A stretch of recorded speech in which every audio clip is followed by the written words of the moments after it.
Hello மக்களே, புரட்டாசி சனிக்கிழமை 3வது வாரம் பெருமாள் கோயிலுக்கு போயிருந்தோம்.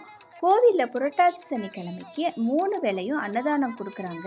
காலையில் 7:30 மணிலேருந்து 9:30 மணி வரைக்கும், மதியம் 11 மணிலேருந்து 3 மணி வரைக்கும், நைட்டு 7:30 மணிலேருந்து அன்னதானம் கொடுக்குறாங்க. இந்த அன்னதானத்துக்கு வெள்ளிக்கிழமையே வேண்டிய எல்லா காய்கறியும் வாலண்டியர்ஸ் கட் பண்ணி கொடுத்துட்றாங்க. சனிக்கிழமை அன்னதானம் கொடுக்கறதுக்கு 3 வேளைக்கும் தனித்தனி குரூப் வாலண்டியர்ஸ் வராங்க. அன்னதானத்துக்கு சர்வீஸ் பண்ணுறதுக்கு முன்னாடி சைன் பண்ணிவிட்டு கையில் பேண்டு போட்டுப்பாங்க. இவங்க முன்னாடி தான் அந்த அன்னதானத்துக்கு சர்வீஸ் பண்ண முடியும்.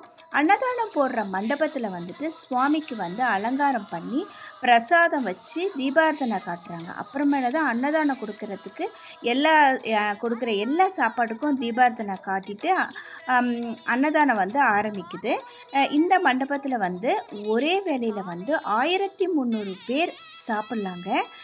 மதியம் அன்னதானத்துக்கு 13,000லேருந்து 15,000 பக்தர்கள் அன்னதானம் சாப்பிட்றாங்க. இங்கே 500 வாலண்டியர்ஸ் சர்வீஸ் பண்ணுறாங்க. அன்னதானம் ரொம்ப ரொம்ப அருமையாக இருக்குங்க. பெருமாளுக்கு நைவேத்தியம் பண்ணுற பிரசாதம் எல்லா இலையிலையும் வைக்கிறாங்க. நாங்களும் அன்னதானம் சாப்பிட போயிட்டோம். தேங்க்யூ ஃபார் வாட்சிங்.